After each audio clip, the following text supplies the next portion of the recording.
Bismillahirrahmanirrahim. Assalamualaikum warahmatullahi wabarakatuh. Perkenalkan, nama saya Asep Permadi dari Fakultas Ilmu Keguruan dan Ilmu Pendidikan, jurusan PJOK Universitas Islam 45 Kota Bekasi. Dalam kesempatan kali ini saya akan menjelaskan beberapa istilah dalam dunia karate yang biasa digunakan pada keseharian atau setiap pelatihan karate. Video ini bertujuan untuk menggugurkan tugas UTS mata kuliah karate di Universitas Islam 45 Kota Bekasi. Baik, yang pertama yang akan saya jelaskan tentang sumpah karate. Sumpah karate yang dikenal di Indonesia yaitu ada 5. Yang pertama adalah sanggup memelihara kepribadian. Yang kedua, sanggup patuh kepada kejujuran. Yang ketiga, sanggup mempertinggi prestasi. Yang keempat, sanggup menjaga sopan santun. Dan yang kelima, sanggup menguasai diri. Baik, materi yang selanjutnya saya akan menjelaskan tentang filosofi dalam olahraga bela diri karate. Apa yang dinamakan prinsip pada hakikatnya adalah keyakinan dasar yang diharapkan dilandasi dan melandasi kenyataan dan ditopang oleh ilmu filsafat untuk mencapai suatu tujuan tertentu. Adapun filosofi dalam kehidupan olahraga bela diri karate antara lain, yang pertama, karate diawali dengan memberi penghormatan dan diakhiri dengan penghormatan pula. Artinya, jika ingin dihormati orang lain, maka harus menghormati orang lain terlebih dahulu. Kepatuhan dan penghormatan adalah hal yang harus dilakukan setiap orang terhadap orang lain. Sikap hormat terhadap lawan merupakan hal yang sangat penting dalam tiap peragaan karate-do. Seorang karateka harus mampu menjalankan etika sopan santun selama latihan ataupun pertandingan, dimanapun, kapanpun ia berada dan kepada siapapun. Tak ada serangan pertama dalam karate. Artinya, karate merupakan seni bertahan yang damai, tidak akan menyerang terlebih dahulu sebelum diserang. Perangilah dirimu sendiri sebelum memerangi orang lain. Ini adalah doktrin yang berpengaruh pada teknik dasar dalam bela diri karate, sehingga awal gerak teknik dasar selalu dimulai dengan teknik tangkisan terlebih dahulu, baru kemudian disesuaikan menurut kebutuhan yang akan dilatihkan. Selanjutnya ada karate merupakan alat pembantu dalam keadilan. Artinya, kekuatan digunakan sebagai pilihan terakhir di mana kemanusiaan dan keadilan tidak dapat mengatasi. Tetapi apabila kepalan dipergunakan tanpa pertimbangan, maka yang melakukan akan kehilangan harga diri di hadapan yang lain. Semangat yang utama, teknik kemudian. Artinya, dalam setiap berlatih maupun bertanding karate harus dilakukan dengan semangat yang benar. Nafsu untuk mengalahkan lawan atau memenangkan pertandingan terkadang memberi hasil yang sebaliknya. Selama berlatih, karateka harus memfokuskan pada teknik-teknik gerakan dan jangan membiarkan pikiran atau matanya berkeliaran.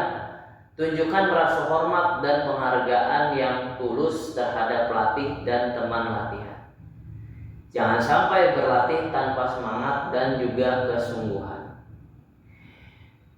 Selanjutnya yaitu senantiasa siap untuk membebaskan pikiran. Maksudnya adalah sebelum latihan dimulai, karateka harus mempunyai pikiran yang positif dan siap menghadapi apapun yang akan terjadi pada saat latihan. Pikiran harus bersih dari prasangka buruk dan pamrih. Hanya dengan jiwa yang bebas dan kesadaran yang baik untuk dapat memahami suatu dengan benar, karateka harus rendah hati, bersikap lembut, punya keyakinan, kekuatan, keberanian, dan juga percaya diri.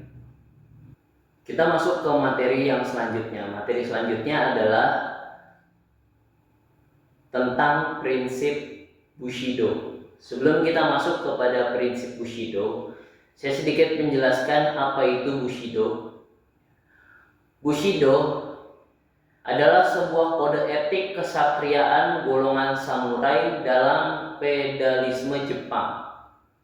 Bushido berasal dari nilai-nilai moral samurai yang sering menekankan terhadap beberapa kombinasi dari kesederhanaan, kesetiaan, penguasaan seni bela diri, dan kehormatan sampai mati. Asal-usul dari Bushido yaitu lahir dari Neo-Konfusianisme, yaitu selama masa damai Tokugawa dan mengikuti teks Konfusianisme.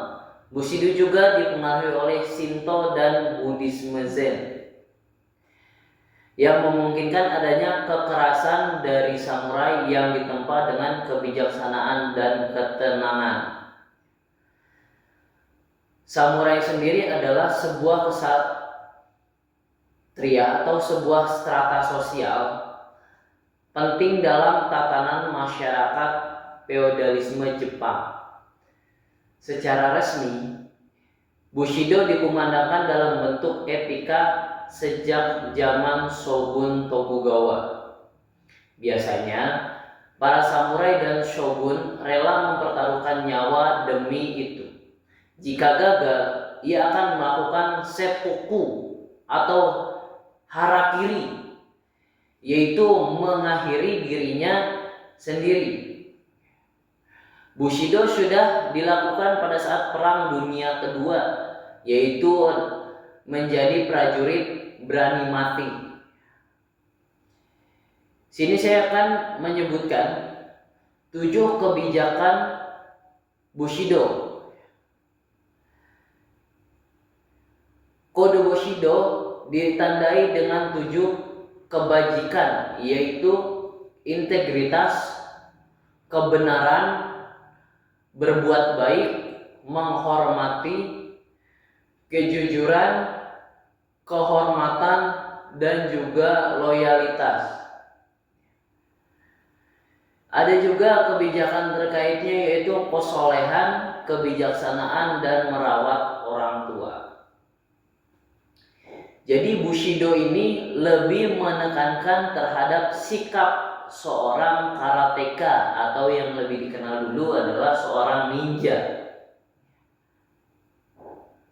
Tokoh-tokoh yang terkait mengenai Bushido ini diantaranya adalah Asano Naganori, Imagawa Ryoshun, dan lain sebagainya.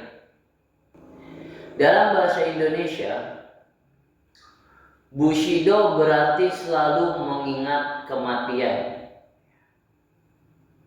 atau Bushido adalah pasukan berani mati. Baik, kita masuk materi yang selanjutnya. Materi yang selanjutnya adalah tentang aliran karate yang ada di Indonesia ataupun yang ada di dunia. Aliran karate yang ada di Indonesia yang kita kenal yaitu ada 4 aliran karate, termasuk aliran karate di dunia. Yang pertama ada Shotokan, yang kedua itu Gozo-ryu, yang ketiga Shinto-ryu, dan yang keempat adalah Wado-ryu. Di mana 4 aliran karate di dunia ini diakui sebagai gaya karate yang utama karena turut serta dalam pembentukan JKF dan WKF. Kita masuk ke ciri khas dan latar belakang dari 4 aliran karate utama. Yang pertama adalah Shotokan. Shotokan adalah nama Rena Gichin Funakoshi. Dapat diartikan sebagai gedung atau bangunan, sehingga Shotokan dapat diterjemahkan sebagai perguruan Funakoshi. Gichin Funakoshi merupakan pelopor yang membawa ilmu karate dari Okinawa ke Jepang. Aliran Shotokan merupakan akumulasi dan standarisasi dari berbagai perguruan karate di Okinawa yang pernah dipelajari oleh Funakoshi, berpegang pada konsep Ichigeki Hisatsu, yaitu satu gerakan dapat membunuh lawan. Shotokan menggunakan kuda-kuda yang rendah serta pukulan dan tangkisan yang keras. Gerakan Shotokan cenderung linear atau frontal, sehingga praktisi Shotokan berani langsung beradu pukulan dan tangkisan dengan lawan.